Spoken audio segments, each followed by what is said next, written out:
وَإِذَا أَدْرَكَ سَجْدَةً مِّن صَلَاةِ الصُّبْحِ قَبْلَ أَن تَطْلُعَ الشَّمْسُ فَلْيُتِمَّ صَلَاتَهُ۔ جب تم میں سے کوئی شخص عصر کی نماز میں ایک سجدہ یعنی ایک رکعت سورج کے غروب ہونے سے پہلے پا لے، اس کو چاہیے کہ وہ اپنی نماز کو پورا کرے۔ اسی طرح صبح کی نماز میں ایک رکعت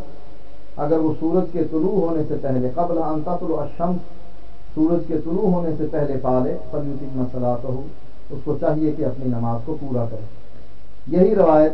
اسی مسئلے کے بارے میں امام بخاری نے ایک اور جگہ پر ذکر کی ہے، وہ بھی حضرت ابو ہریرہ رضی اللہ تعالی عنہ سے ہے، ان رسول اللہ صلی اللہ علیہ وسلم قال من ادرک من الصبح رکعۃ قبل ان تطلع الشمس فقد ادرک الصبح،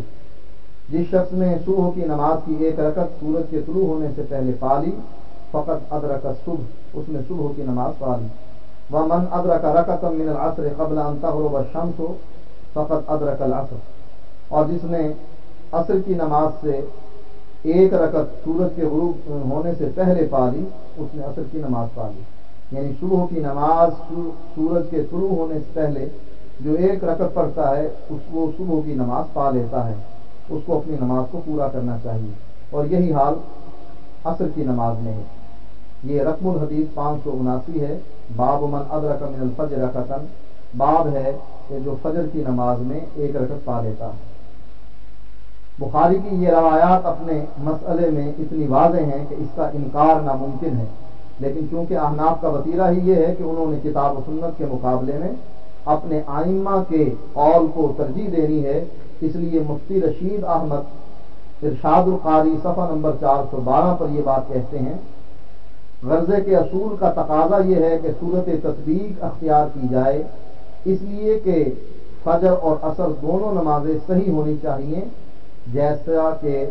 جمہور کا مسلک ہے۔ یعنی اصول کا تقاضا تو یہی ہے، اور تطبیق کی صورت یہ ہے کہ فجر کو بھی اور عصر کو بھی دونوں نمازوں کے صحیح ہونے کا اعلان کرنا چاہیے، اور جمہور کا یہی مسلک ہے کہ دونوں نمازیں ہو جاتی ہیں۔ لیکن دوسری صورت جو ہے وہ یہ ہے کہ دونوں نمازیں نہیں ہوئیں، دوسرے درجے پر صورت ترجیح اختیار کرنا چاہیے، جو کہ امام طحاوی کا مسلک ہے کہ نہ صبح کی نماز ہوئی اور نہ عصر کی نماز ہوئی۔ کہتے ہیں مگر تعجب ہے کہ احناف کا مشہور مسلک نہ ادھر ملتا ہے نہ ادھر ملتا، یعنی احناف کا وہ مسلک کیا ہے؟ وقال امامنا ابو حنیفہ رحمہ اللہ تعالی تفسد فی الفجر، کہ امام ابو حنیفہ رحمۃ اللہ علیہ جو ہمارے امام ہیں وہ فرماتے ہیں کہ فجر کی نماز فاسد ہو جائے گی اگر سورج طلوع ہو گیا۔ تو یہ احناف کا یہ مشہور مسلک جو ہے نہ جمہور کے مسلک میں ملتا ہے اور نہ امام طحاوی کے مسلک میں۔ جمہور کے مسلک میں دونوں نمازیں صحیح ہیں اور امام طحاوی کے مسلک میں دونوں نمازیں غلط ہیں، لیکن احناف کہتے ہیں کہ فجر کی نماز باطل ہو جائے گی اور عصر کی نماز صحیح ہوگی۔ اسی لیے کہتے ہیں غرضے کہ یہ مسئلہ اب تک تشنہ تحقیق ہے، ما ھذا ہمارا فتویٰ اور عمل قول امام رحمہ اللہ تعالی کے مطابق ہی رہے گا، اس لیے کہ ہم امام رحمہ اللہ تعالی کے مقلد ہیں، اور مقلد کے لیے قول امام حجت ہوتا ہے نہ کہ ادلہ اربعہ، کہ ان سے استدلال وظیفہ مجتہد ہے۔ یہ بات جانتے ہوئے کہ بخاری میں یہ مسئلہ موجود ہے اور یہ مسئلہ ہمارے امام کے قول کے خلاف ہے، پھر بھی یہ کہتے ہیں کہ ہمارا فتویٰ اور ہمارا عمل امام صاحب کے قول کے مطابق رہے گا، کیونکہ ہم امام کے مقلد ہیں، اور مقلد کے لیے امام کا قول حجت ہوتا ہے نہ کہ ادلہ اربعہ، یعنی مقلد کے لیے امام کا قول حجت ہے نہ کہ قرآن، حدیث، اجماع اور اجتہاد۔ ادلہ اربعہ 4 ادلہ کو کہتے ہیں جس میں قرآن، حدیث، اجماع اور اجتہاد آتا ہے، جس سے یہ بات بالکل واضح ہو گئی ہے کہ احناف کے نزدیک قرآن و حدیث حجت نہیں۔ یہ بات بھی واضح ہو گئی ہے کہ احناف امام کے ان مسائل میں ان کی تقلید کرتے ہیں جو صریحاً قرآن اور حدیث کے مخالفت میں آ رہے ہیں، اور یہ بات بھی واضح ہو گئی ہے کہ ایسی شریعت جو خود گھڑی ہوئی ہو، من گھڑت ہو، اس کو کسی ملک میں نافذ کرنا اس ملک میں تباہی لانے کے مترادف ہے، جیسا کہ ترکی میں فقہ حنفیہ نافذ تھی، لوگ فقہ حنفیہ سے اتنا متنفر ہوئے، جیسا کہ مودودی صاحب نے تنقیحات میں لکھا ہے کہ انہوں نے اصل اسلام کا لبادہ بھی اپنے جسم سے اتار دیا۔ ایک اور حوالہ جو تقریر ترمذی کا ہے، جس میں یہ بات واضح ہو رہی ہے کہ ہمارے لیے حجت کتاب و سنت نہیں ہے، بلکہ ہمارے لیے امام کا قول حجت ہے۔ بلکہ تجلی ایک رسالہ چھپتا ہے دیوبند سے، اس میں بھی کسی شخص نے مفتی صاحب سے یہ مسئلہ پوچھا کہ اس مسئلے میں آپ کی رائے کیا ہے، کتاب و سنت کی روشنی میں مجھے اس مسئلے کا حل بتلائیے۔ تو مفتی صاحب جواب دیتے ہیں، مقلد کے لیے امام کا قول حجت ہوتا ہے، کتاب و سنت کی روشنی حجت نہیں ہوا کرتی۔ اسی لیے نصب الرایہ امام ذیلی حنفی جلد نمبر 1 صفحہ نمبر 229 میں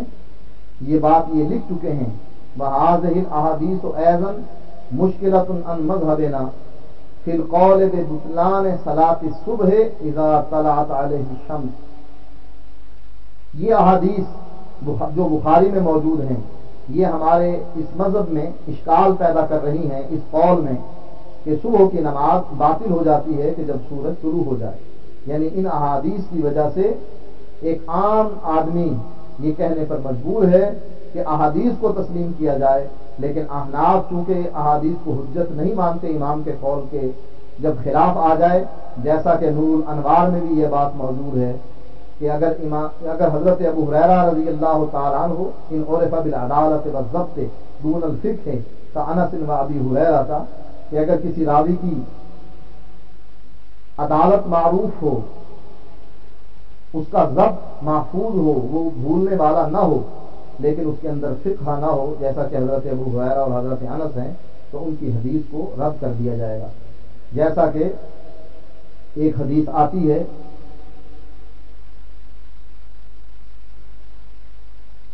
جس میں بخاری کی روایت کو رد کر دیا جاتا ہے، یہ کہہ کر کہ یہ ہمارے مسلک کے خلاف ہے، مسلک کے مطابق نہیں، قول سے امام کے قول سے ٹکرا رہی ہے۔ تقریر ترمذی میں مسئلہ بے خیار بیان کرتے ہیں محمود حسن دیوبندی، جو اسیر مالٹا ہیں، شیخ الہند ہیں، اس میں یہ بات کہتے ہیں کہ الحق والانصاف ان الترجیح للشافعی فی هذه المسئلہ، حق اور انصاف کی بات یہ ہے کہ اس مسئلے میں امام شافعی کے مذہب کو ترجیح ہے۔ کیوں ترجیح ہے؟ جیسا کہ شاہ ولی اللہ نے یہ بات کہی ہے، من جہت الاحادیث والنصوص، قرآن کی آیات اور نبی کی احادیث امام شافعی کا ساتھ دے رہی ہیں۔ پھر آپ اس بات کو کیوں نہیں مانتے اگر کتاب و سنت میں یہ بات موجود ہے، احادیث امام شافعی کے ساتھ چل رہی ہیں؟ کہتے ہیں نحن مقلدون یجب علینا تقلید امامنا، ہم تو مقلد ہیں اپنے امام کے اور ہم پر اپنے امام کی تقلید واجب ہے۔ یعنی کتاب و سنت کے مقابلے میں امام کی تقلید کو واجب قرار دیا جاتا ہے اور کتاب و سنت کو چھوڑ دیا جاتا ہے۔ فتاوی عالمگیری کا یہ مسئلہ ہے، جلد نمبر 1 ہے، صفحہ نمبر 70 پر، وَلَوْ تَرَكَ وَضْعَ الْيَدَيْنِ وَالرُّكْبَتَيْنِ جَازَتْ صَلَاتُهُ بِالْإِجْمَاعِ، اگر کوئی شخص سجدہ کرتے ہوئے اپنے ہاتھوں کو زمین پر نہ رکھے اور اپنے گھٹنوں کو زمین پر نہ رکھے، یعنی پیشانی یا ناک اور دونوں قدموں پر سجدہ کرے، تو اس کی نماز جائز ہے اور اس بات پر اجماع ہے۔ اب یہ مسئلہ نبی اکرم صلی اللہ علیہ وسلم کی حدیث سے ٹکراتا ہے، جو 812 نمبر رقم الحدیث ہے بخاری میں۔ حضرت ابن عباس رضی اللہ تعالی عنہ بیان کرتے ہیں، قال النبی صلی اللہ علیہ وآلہ وسلم، اللہ کے نبی نے فرمایا، امرت ان اسجد علی 7 اعظم علی الجبہۃ، واشار بیدہ الی انفہ والیدین والرکبتین واطراف القدمین۔ نبی اکرم صلی اللہ علیہ وسلم فرماتے ہیں، مجھ کو حکم دیا گیا کہ میں سجدہ کروں 7 ہڈیوں پر، پیشانی پر، اور اشارہ کیا ناک کی طرف، یعنی پیشانی اور ناک یہ دونوں مل کر ایک، والیدین اور دونوں ہاتھوں پر، والرکبتین اور دونوں گھٹنوں پر، واطراف القدمین اور دونوں پاؤں کی انگلیوں پر۔ یہ 7 ہڈیوں پر اللہ کے نبی کو سجدے کا حکم دیا گیا ہے، اور جو حکم دینے والا ہے وہ رب کی ذات ہے، اور حنفیوں نے اس حکم کو اس طریقے سے رد کر دیا کہ ان کے نزدیک اگر گھٹنے بھی اٹھا لیے جائیں، ہاتھ بھی اٹھا لیے جائیں، تب بھی نماز جائز ہے، اور اس پر اجماع ہے۔ یہ نبی اکرم صلی اللہ علیہ وسلم کی ایک تو حدیث کی مخالفت ہے، اور دوسرا کوئی بھی شخص اس طریقے سے سجدہ نہیں کر سکتا۔ سجدہ کرے گا تو بڑا عجیب ہی کارٹون لگے گا۔ یہ نبی اکرم صلی اللہ علیہ وسلم کی حدیث کی مخالفت کی وجہ سے اپنے آپ کو ذلیل کرنے والی بات ہے۔ ایک اور مسئلہ جو فتاوی عالمگیری جلد نمبر 1 صفحہ نمبر 71 پر ہے، جس میں یہ ذکر ہے اجمعوا على ان الاعتدال في قامة الركوع ليس بواجب عند ابي حنيفة ومحمد رحمهم الله تعالى وكذا الثمانية في الجلسة هكذا في الكافي۔